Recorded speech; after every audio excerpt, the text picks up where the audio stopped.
Hey everyone, this is my reaction to the 17th episode of Mushoku Tensei. And last episode we actually had a reunion between father and son, which wasn't quite as happy of an occasion as it sounds like because father was not exactly super approving of how Rudy's has been getting on since their departure a while ago. He was not shy about communicating that to Rudy, and the whole thing got to be pretty awkward. Luckily, Rudy had somebody to comfort him after everything was done, and he left. So yeah, that was definitely a good thing for him. So let's get into the episode and see what we end up with in this episode. So 3, 2, 1, play.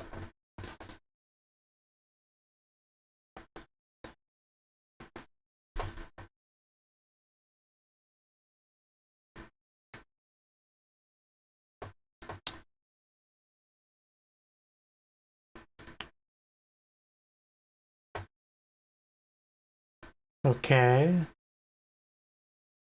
Oh, this is right after. Okay, gotcha. Right after the teleportation. It's like a big old field. At least there's no enemies nearby. Like we literally just spun that camera 360. To confirm, we're in the middle of nowhere. There's nothing here.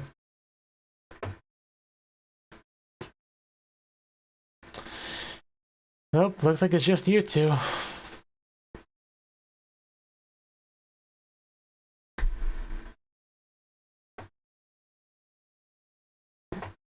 Yeah. Gonna have to really be there for her.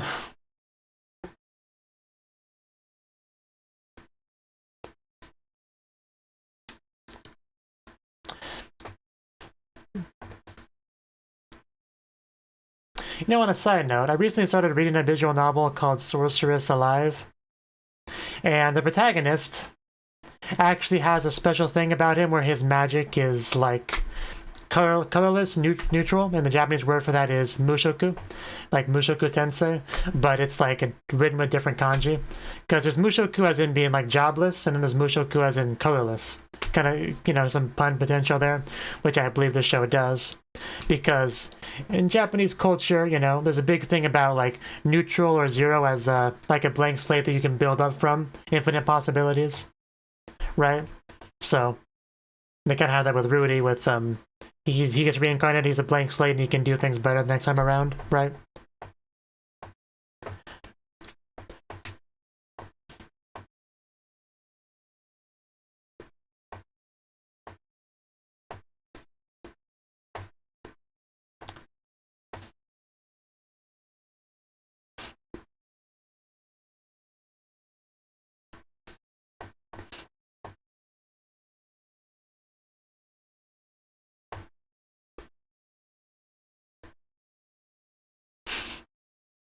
I was wondering what was behind her back. Oh, that's adorable.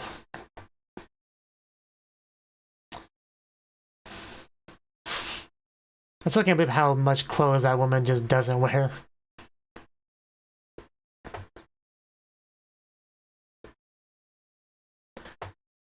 Like, it's not the kind of thing I would notice if it was like, if, you know, if everyone was like that. But she's like the only one that's like that, which is why it stands out so much.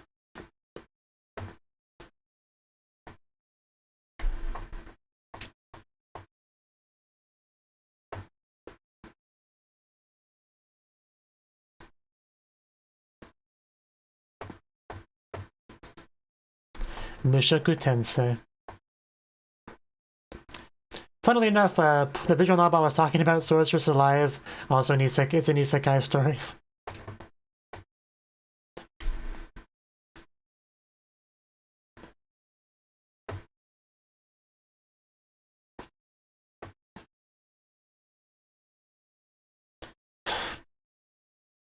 Okay. That's interesting.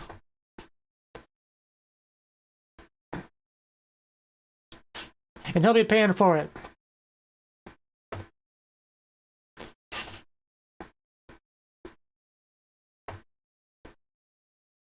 Omoshirei Yatsu.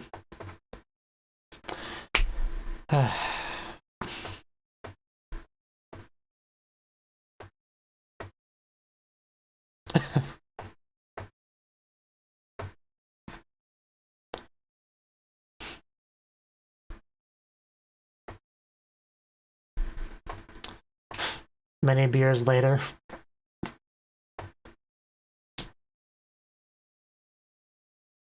Thank you.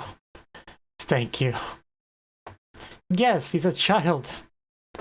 Does that mean anything to you?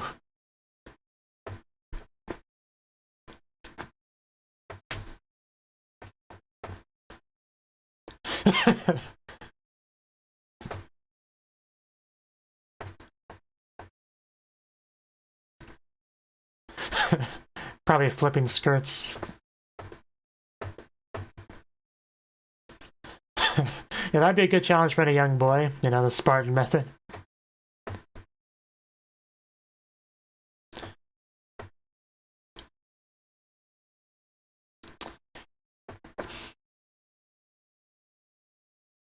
Yeah, you're kind of reaching a little bit.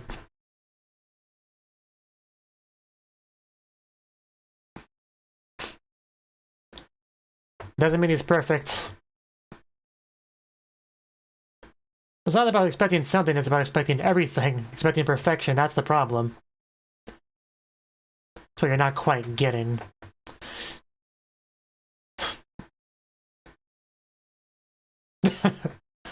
And Rudy did it at age 11, that's the point.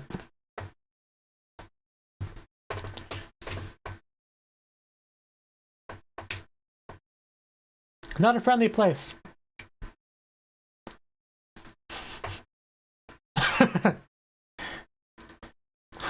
You softy city boys will never make it on the demon continent.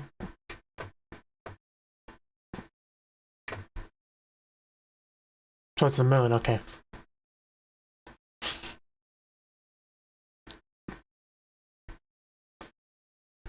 Yeah, there's still an 11-year-old over there, and, you know, he'll be fine. As long as he's got a single bodyguard, as according to Paul over here. And, you know, having to watch out for a certain red-headed girl.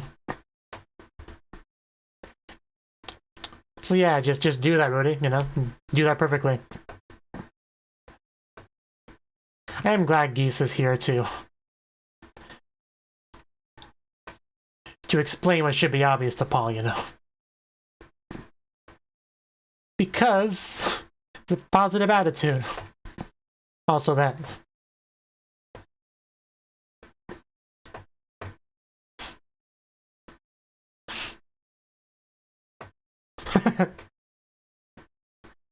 Dame dane.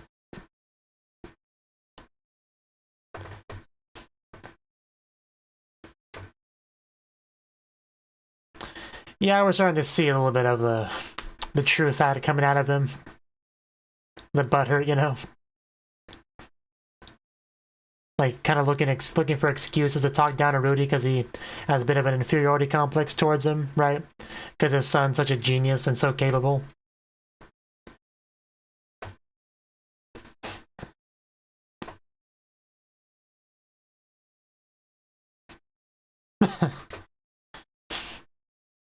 Again, I know I just said this, but I'm just so glad Geese is here to do this.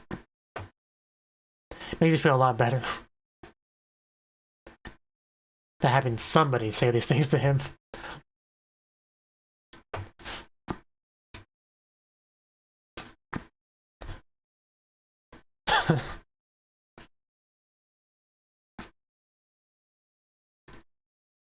Yeah, you'd think a father would be somewhat happy that his son is doing well.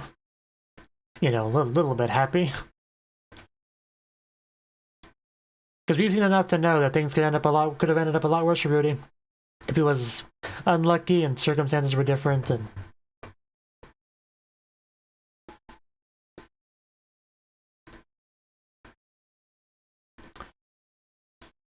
Yeah, you look a little bit drunk there. Are we about to...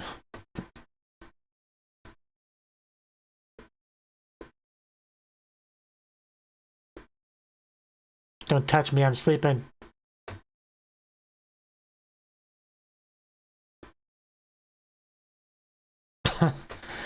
You're seeing things. Maybe you did have a little bit too much to drink.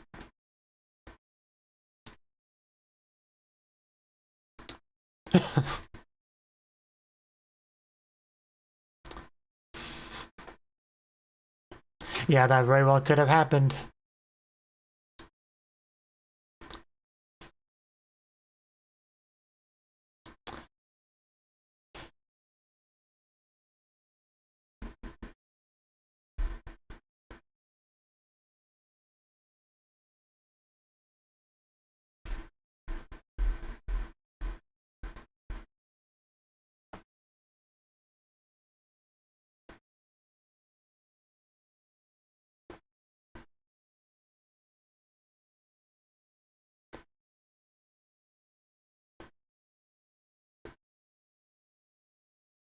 Good old bread. A little quiet today.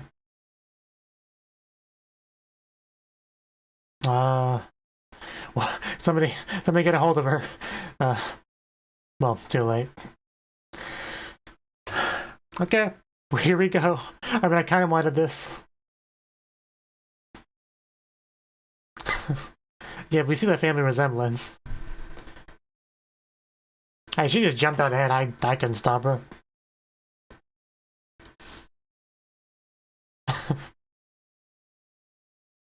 Smack him.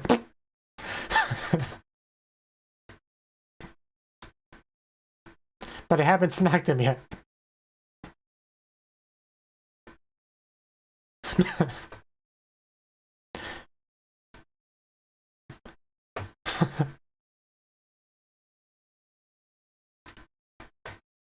I love how she's just going off in the background as I'm trying to listen to this.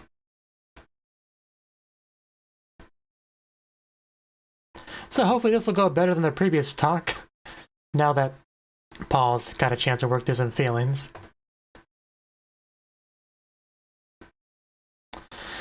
You know, after the awkward silence.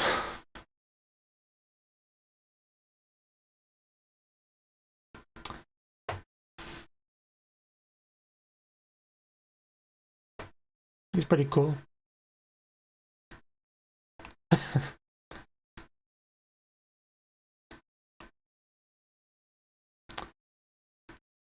a good question. That is a good start. For being so unreasonable.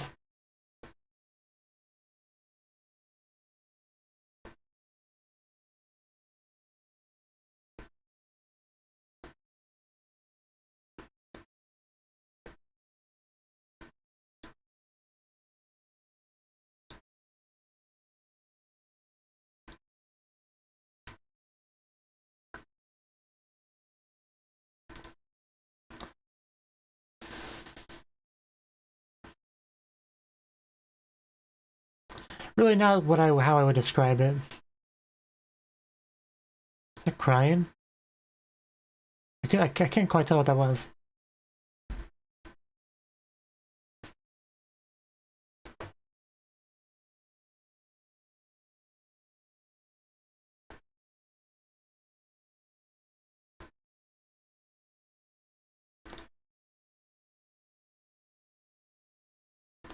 At least we don't have like a peanut gallery this time.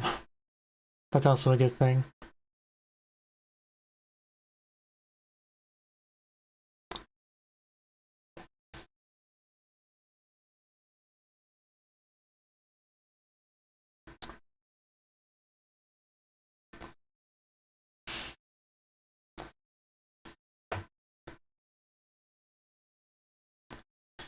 Yeah.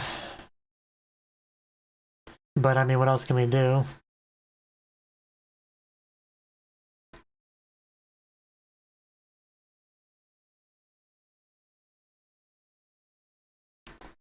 Hopefully they're okay.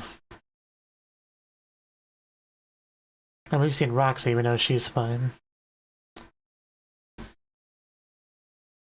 He hasn't seen Roxy, but...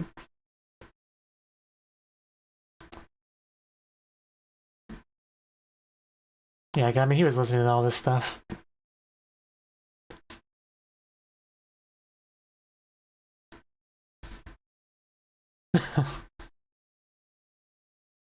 Do I have to?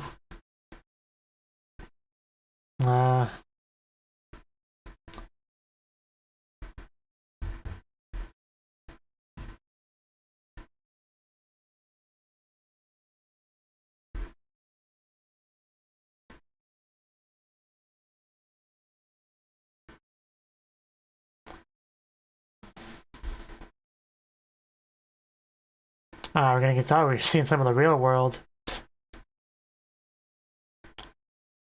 What was you playing? Some kind of fighting game?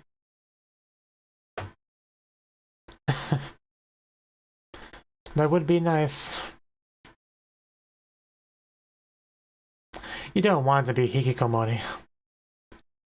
Like, some aspects of it may seem nice on the outside, but... He's gonna lash out at him.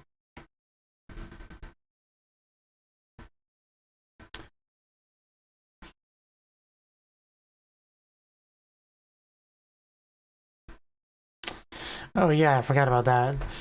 Been a while since we saw that visual. Yeah, when you hate yourself, you hate your life, and someone says, wow, it must be great to be you, it definitely gonna trigger you a little bit.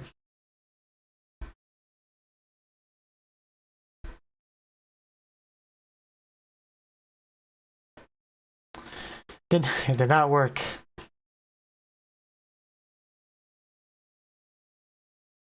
But he never came by? Yeah, I figured.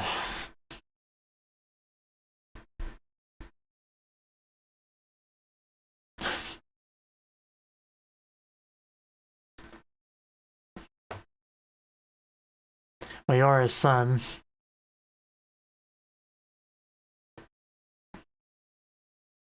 Okay. The child says to the adult.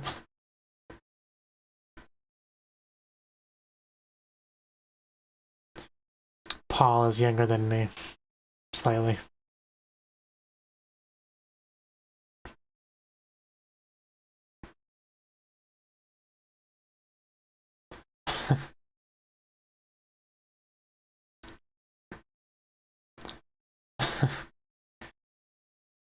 I mean, it's not a terrible idea.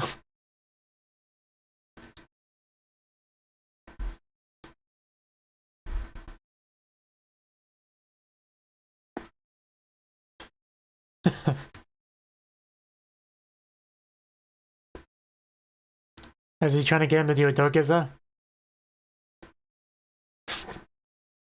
Or send him for a hug?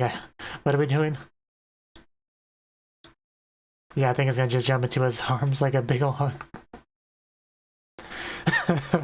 Yeah, this is what we wanted last episode.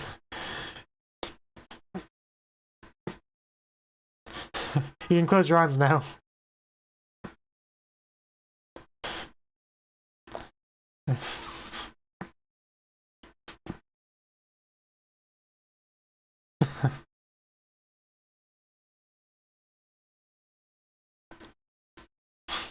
This is much better. See, was that so hard?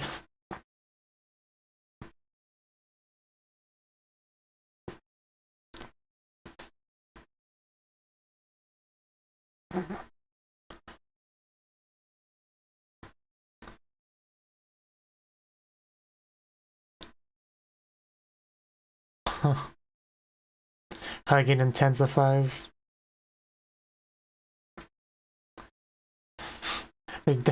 Oto-san, you're hurting me.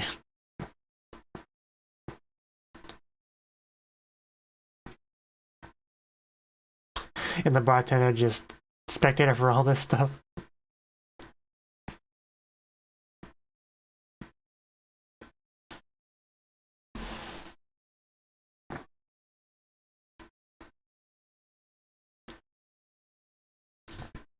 A fourth what? Do I want to know? Okay. Okay.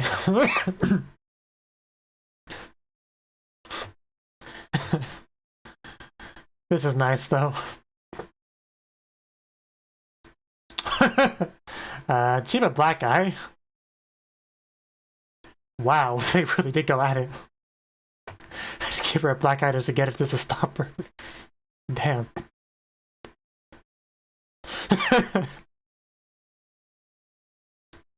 Well, yeah, but, you know, your father's son, you know, we can go over a few things.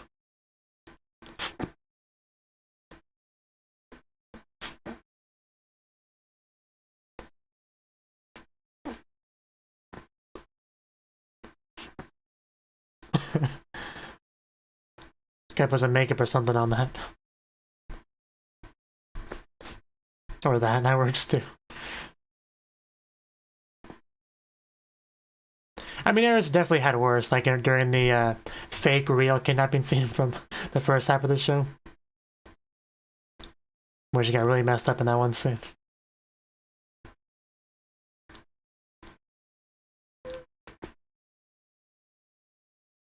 Never say Mondai not good, there's always trouble going to happen.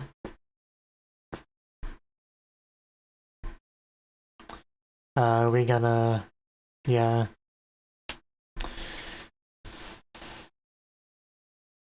Things not great at home.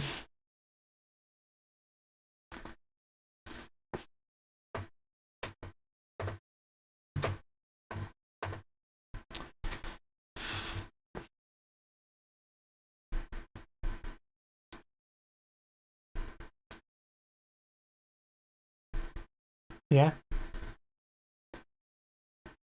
Makes sense. I mean, she's not an idiot.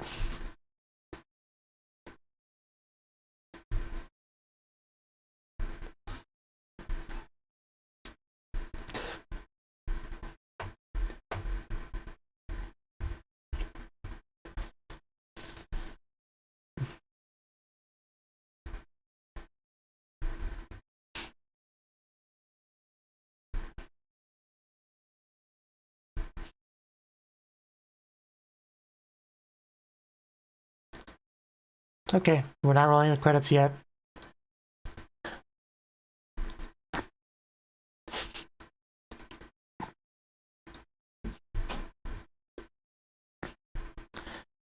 Yeah, come on, you want to leave on a happy note, right? Probably not gonna see you again until you're an adult. Gives her a black eye.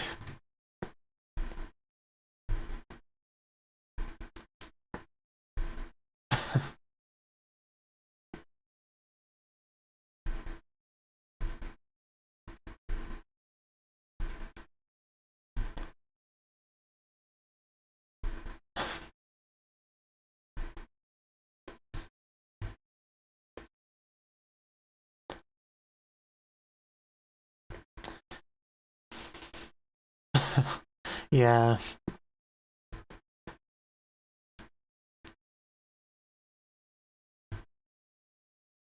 Can I get a, you know, one of those sculptures of that girl?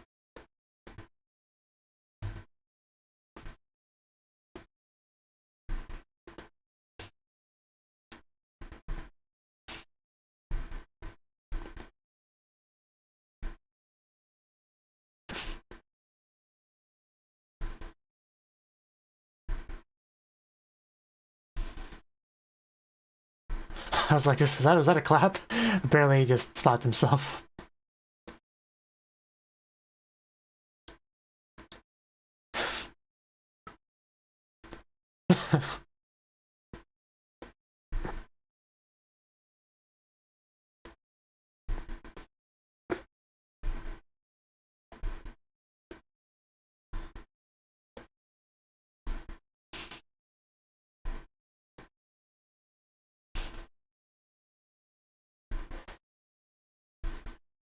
Yeah, reunion. This episode's called Reunion. Not last episode because this was a true reunion. Sora no Tabi. Yeah, I mean, everyone's kind of on their own journey. But yeah, that was the 17th episode of Mushoku Tensei. And it was definitely a really good episode. I mean, the big thing here is probably Paul, right? Like, last episode, the meeting between him and Rudy did not go very well. Like, I had a decent idea of kind of some of the, you know, thoughts he was having, right? But this episode really did go in like hardcore depth on that, because there were just like so many layers to him, like as far as his feelings go. Because I mean, on the one hand, he's happy to see Rudy, right?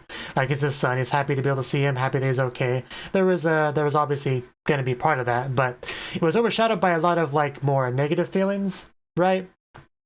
Like, because I do think to some degree, yeah, he has a bit of an inferiority complex towards Rudy, because Rudy's just so, talented and amazing, and whenever you have someone like that in your life, it can be a bit of a source of stress. Like, if you watch the, Bakemonogatari series, right, with Hanakawa and her family, like, Hanakawa's kind of more or less perfect, right? And there was an arc that focused on her, the effect that had on her overall family, right? So a similar sort of thing here, I think, with him and Paul.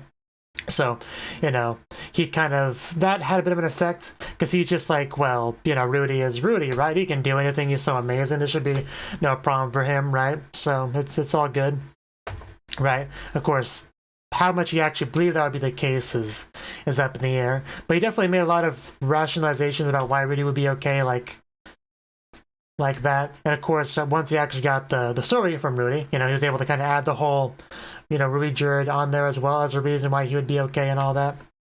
Kind of thinking about how lucky he is on that basis, thinking that was kind of like an instant win cheat code to be fine no matter where he goes at all, right?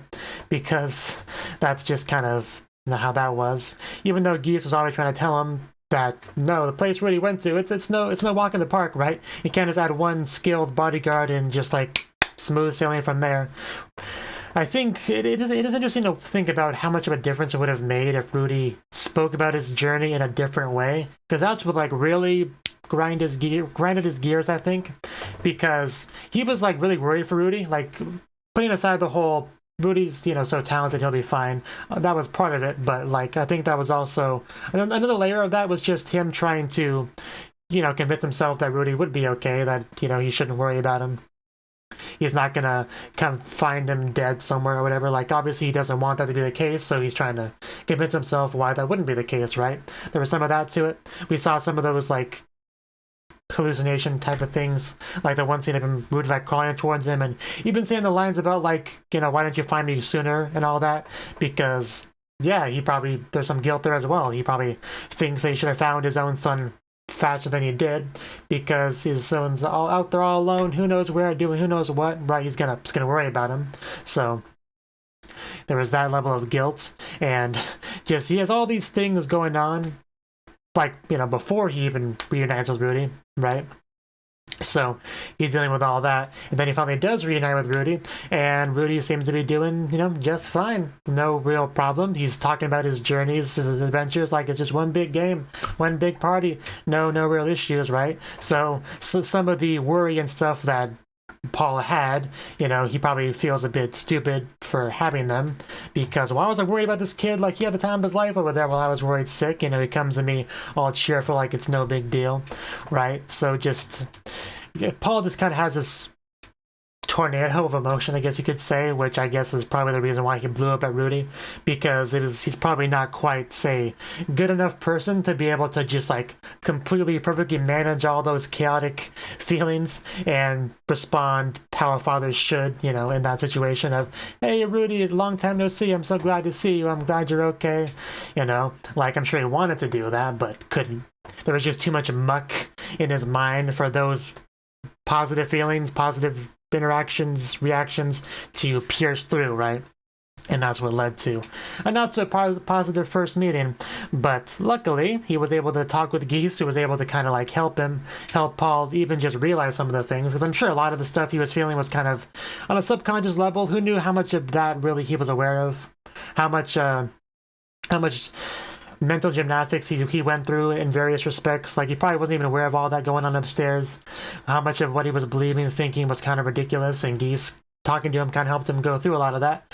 Kind of, I guess you could say, clear away some of the gunk, so that when they did have the next meeting, Paul was able to like apologize and have a more proper first meeting, and you get to have our hugs and tears and more positive emotion and friendly conversations. So yeah, once we were able to cut through all that BS and get to the good stuff, we were able to have a proper father-son reunion, and it was really nice to see. Definitely.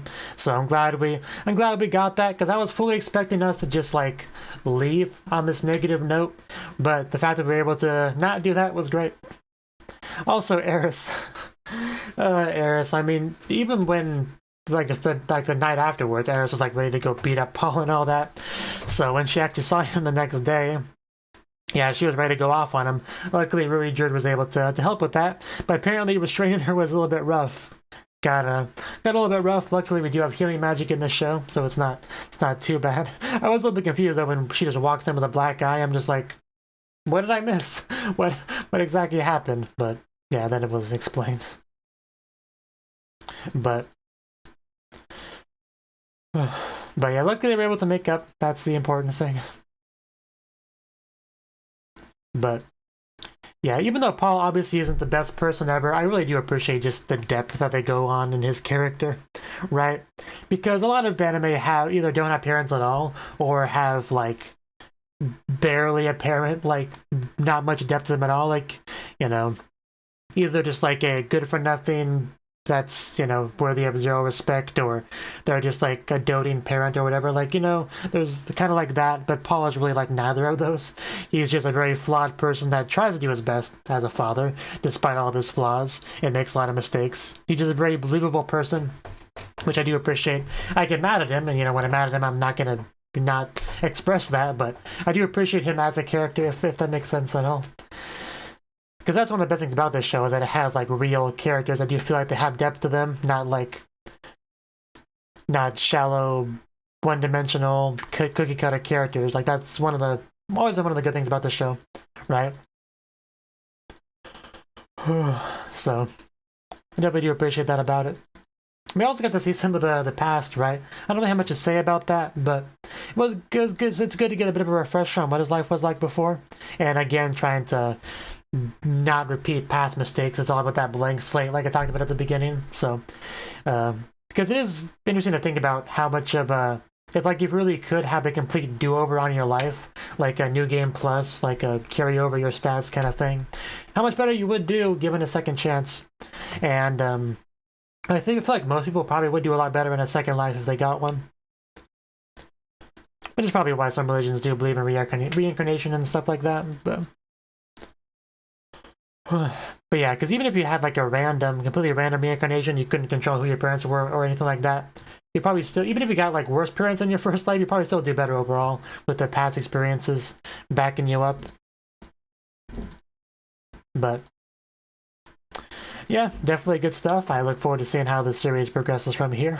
And hopefully, you know, we are able to reunite with the other missing people. Hopefully nothing too bad has happened to them, because given this show, definitely could be some tragic stuff happening to some of the people we haven't reunited yet with. But all we can do is cross our fingers and hope for the best, and hope he does reunite with them soon enough. But yeah, if you like this video, I hope you click the like button, subscribe to the channel, support me on Patreon, all that good stuff. And I hope to see you in the next video. Until then, bye-bye.